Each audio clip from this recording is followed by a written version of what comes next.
Greetings everyone, I am Dr. J, and welcome to Through the Looking Glass, where I look at old games I haven't played before to see if they hold up. It's been a while since I've looked at a Sonic game, so what better place to begin than with the first 3D game for the franchise, Sonic Adventure. It's interesting to look at just how many platformers tried to make the transition to 3D, and to watch how things turned out when that change happened. With 3D graphics becoming more common, and used in places where they probably shouldn't have yet, there was naturally a shift to try and make platformers work in that new 3D space.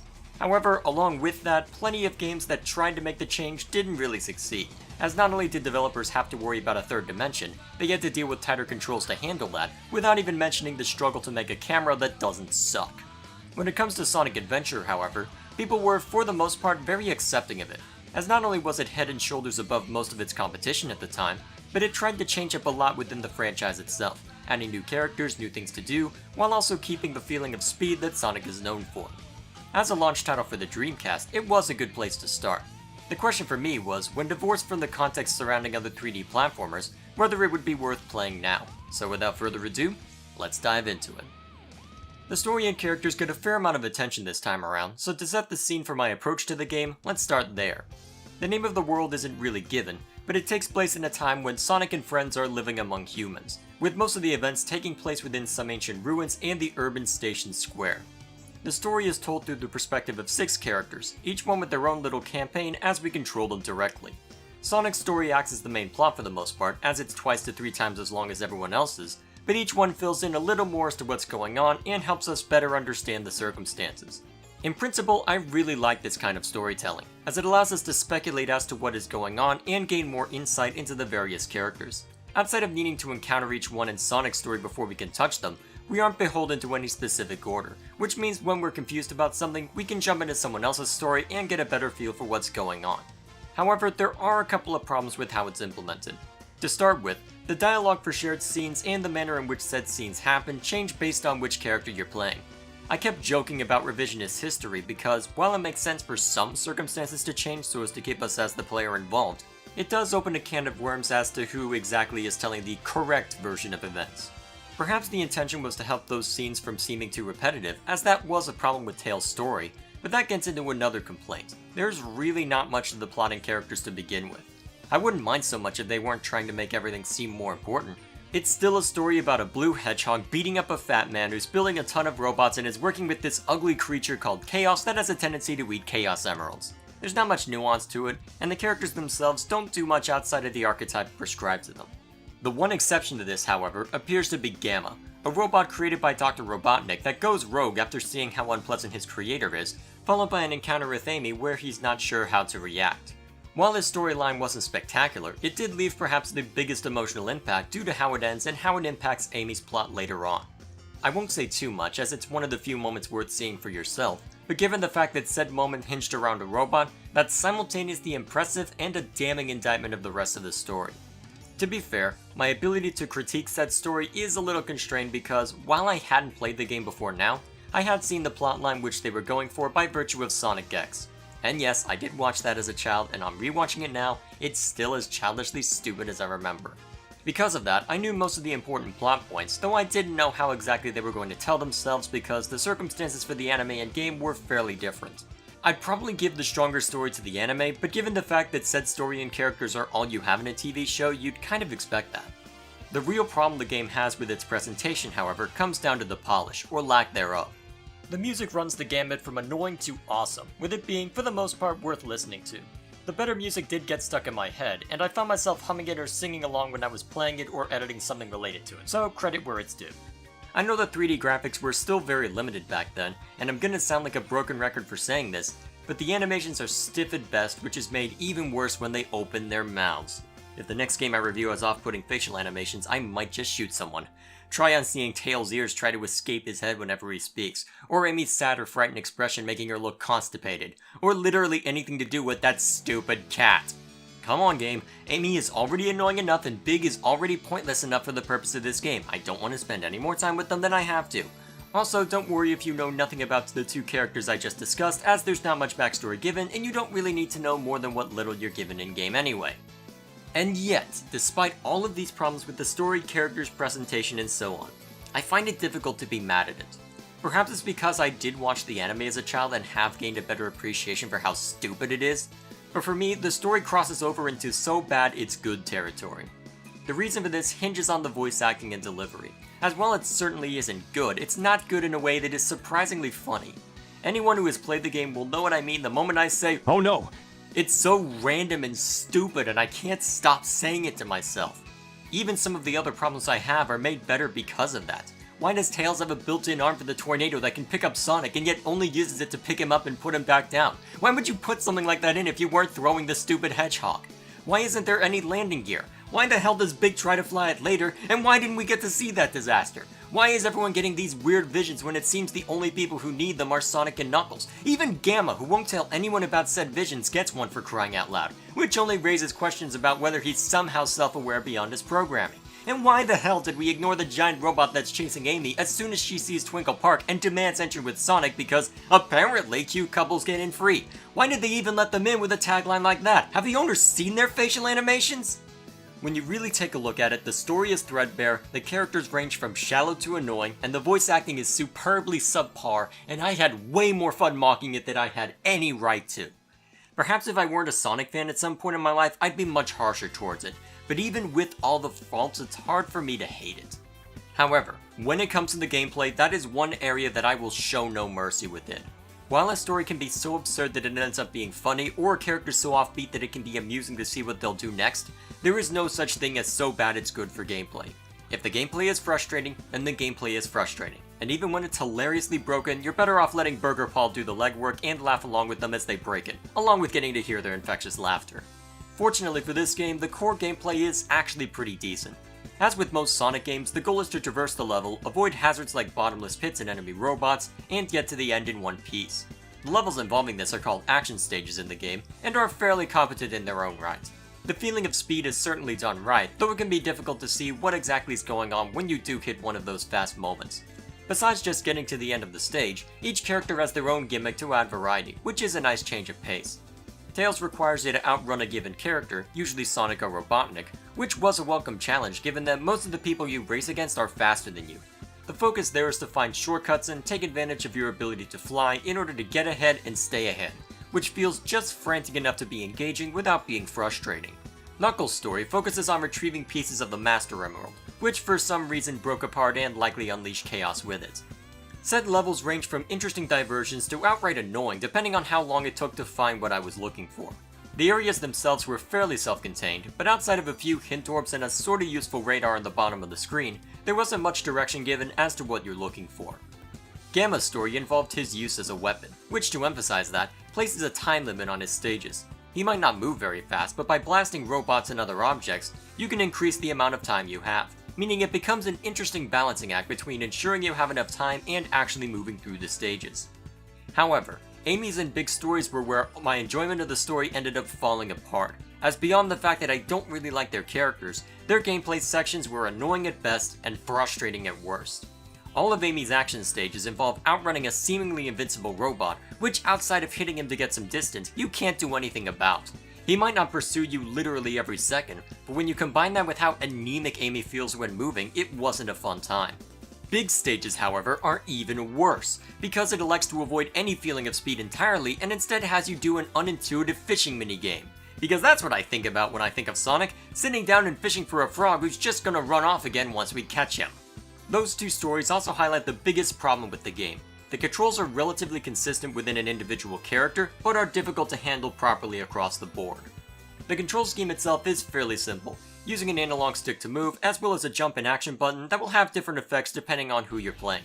Sonic can dash towards enemies after jumping, Tails can fly, Knuckles can punch people as well as glide and climb walls, and so on and so forth. Pretty much every character has their own problem when it comes to the controls. Sonic is so fast that he's practically on a hair trigger. One slight adjustment and you can find yourself careening off an edge before you can say, "Oh no!" Fortunately, most of the areas you're in do have barricades to keep you from going off said edges, which end up just taking away all of your momentum instead, meaning have fun building that back up. At least you can easily do so by using a Air Dash, assuming you want to take a chance of falling off the edge now that your barricades aren't going to do anything. Tails and Knuckles have similar problems given that they're only slightly slower than Sonic, but are usually better because their abilities after jumping make them easier to control. In fact, Knuckles and Gamma were probably the easiest to control given both their speed and stages, especially since Gamma's weaponry didn't require much finesse to actually aim. It just needed line of sight while you held down the action button, with the only nuisance being the high-pitched squeal that comes when doing so. Ugh. When it came to Amy's story, the problem she had is that getting her to top speed, which wasn't very fast, took longer than it should have, meaning I couldn't take advantage of her high jump that could only be used when she's at top speed. Going into her story straight from Sonic's made that slow feeling even worse, especially when you back it up with her trying to run away from something all the while. And I'm not even going to give Big the satisfaction of mentioning his stupid fishing levels anymore, because this game can kindly go to hell for making me play them just for wanting to get to the final level. Out of all of this though, the real problem is when the camera decides to take the day off. So far as I can tell, it seems to be treated like an object in the world, by virtue of the fact that you have a limited degree of control over it. The left and right bumpers can turn it around a bit, and it's usually good at visually pointing out where you need to go next, until it doesn't properly show you something important you need to know, or you're going so fast that you can't really process what's happening, or it gets stuck behind a wall or underneath a platform and you're hoping that a robot doesn't jump you until it hopefully fixes itself. Fortunately, the control and camera issues, along with a few uninteresting main stages, are the only major problems I have with the game. There are places where you seem to glitch through the floor and fall to your death, but those were thankfully few and far between. I found myself dying to pitfalls more than I should have as Sonic, but that could also be chalked up to carelessness, as I'm not good at platformers and have never claimed to be. I've talked a fair amount regarding the main stages, but there are plenty of other things to look at as well. As you're playing the game, you'll periodically run into boss fights and minigames that might not be substantial, but offer a welcome change of pace. The boss fights themselves are fairly simple, as you're either hitting an opposing character 3 times to make them into submission, or you're dealing with Robotnik or one of his deadlier minions directly.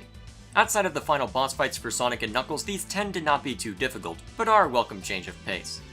The minigames offer a similar diversion, as they range from a bumper car race to piloting the tornado to some kind of pinball minigame, and so on and so forth. Both of the ones mentioned and some of the diversions in the main stages do suffer the same control issues as the core gameplay, but since there's not as much riding on doing well in these, it's not as important, and you can usually sit back and try to improve on your own time, if you care enough to. Assuming you can figure out how to properly pilot the tornado without careening it into the edge of the screen, because holy crap is that thing hypersensitive. If I wanted to get the internet mad at me, I'd start calling it the Tumbler. As for game length and difficulty, I was kinda surprised at how easy it was at first. The main story took me about 10 to 12 hours to complete, and through most of it, I was surprised at how easily I was getting through it. However, for the completionist who just has to do everything, the difficulty creeps in as you try and finish that everything. Each action stage has 3 emblems that can be earned, with the first being awarded just for getting through the level. The rest are earned through completing certain objectives on another run, such as having a certain number of rings before completing said stage, doing it within a certain time limit, or in Knuckles' case, not using any of the hints in order to get through the stage. It would have been nice if the latter had taken away the hints entirely, as running into them and losing all that progress doesn't feel great, but it's not something you have to do if you don't want to. For me personally, the main story was enough to where I was satisfied, which could be seen as a condemnation of the extra content, but since I'm not the kind of person who plays this kind of game, it's not something I feel the need to be a completionist over. It also doesn't help that accidentally running into hints aren't the only problems you run into, as while the places where everything keels over and break aren't common, they happen just often enough to where I don't want to bother with it because of that as well. However, if you do wish to go down that road, there are ways to make your life both easier and harder. Given the word adventure in the title, most of what you're doing in the main story happens within an overworld. It can be difficult to figure out where to go, but by talking to characters in said overworld and listening to context clues, you can usually get to where you need to go. It's something that I think works to the story's advantage, but in case you don't want to deal with it after the fact, you can also go into the trials section and immediately jump into any stage you've already beaten. You can also choose between action and sub-stages, and they'll give you an indicator as to your best run and so on as you try and improve. That being said, some of what you'll end up doing will require time spent in the overworld, as not only are some of the emblems hidden within it, so are the key for doing all of the missions in the missions section. In this section, various cards are scattered throughout the overworld, and require you to complete a certain objective within a stage in order to complete them. Said stages don't need to be finished to complete a given mission, thankfully, but there are 10 missions for each character and plenty to do within that. And if that isn't enough for you, there's even more hidden stuff related to strange creatures called Chao. Within each main area, there are 3 Chao gardens that you can find, each of which have a couple of Chao already in them. These Chao can be raised and improved by purchasing items with the rings you collect, and you can find Chao eggs hidden in the overworld as well. The point of these is to then put the Chow into races that will test their mettle against others, which is mostly an exercise in watching paint dry and spamming the jump and action button in the hopes that your Chow moves slightly faster. For the most part, the only purpose for this is for, again, the completionist who must finish everything within it, but by the number of emblems that I had by the time I was done with it, I think you can tell that that was absolutely not me. Overall, with the benefit of hindsight, it seems that Sonic Adventure represents both the best and worst of the 3D Sonic games. On one hand, the feeling of speed is certainly welcome, there is a lot of gameplay variety even within the main story, and while I have my issues with the story and presentation, it's bad in a way that as a Sonic fan, I can appreciate it a fair amount. Moving forward, there would always be the attempt to change things up, some good, some not so much. On the other hand, the control issues, camera issues, annoying characters, uninteresting gameplay, and life-ending glitches are something which is present in this game and would be a plague for future titles to come. To steal a punchline from the national treasure that is Donkey, "Hey Sonic! Enjoy your future! It's gonna be great!" Despite all of that, however, though I didn't enjoy all of my time with the game, I am still glad I sat down and played it. I'm not sure how easily I can recommend it to someone who isn't already a Sonic fan, but for said fans, you're probably already reinstalling it. And I think that really shows my opinion of the game, as I'm finding it difficult to really rake it over the coals. I've had a love-hate relationship with Sonic for a while now, and more recently it's turned to love by virtue of the Sonic Facebook page. Whoever is running it seems to understand that when push comes to shove, the franchise has had a shaky history, and when you really look at the material, it is absolutely absurd, along with the fanbase that built itself up around it. It's basically prequel memes before that was ever a thing, and when you look back at the material that spawned it, it's hard not to chuckle and go, oh you. And also, oh no! So to get back on topic, how exactly should I recommend this? Well, honestly I'm not sure. As an objective product, it's a notably flawed game across the board, which means if you go into it wanting to hate it, you absolutely will. If you go into it with your brain turned off, then you'll have a good time laughing at it, assuming the gameplay issues aren't enough to break the trance. I certainly enjoyed most of my time with it, but unless you're already a Sonic fan, I'm not sure this is the one to start with. If you think you would enjoy this, you can find a reliable copy over on Steam. Just bear in mind that it's the Director's Cut edition, as I couldn't find the original version online. Also, make sure you have a controller, as while I didn't test it much with my keyboard and mouse, if my time trying to play Sonic Heroes with the keyboard is any indication, it's not something you'll want to attempt. Either way, that's all I have for this video. Thank you all for watching. Please like and share this if you find it deserving, and subscribe to this channel for the next game in Through the Looking Glass, as well as other content posted on a seemingly more regular basis. I'm working on tackling that regular basis, but since I've already slipped on weekly videos for this one, I'm not going to make any promises. Instead, to make sure I can hopefully keep up with that, I'm going to go refine a script for a different video, and we'll see you all later. Can't hold on much longer.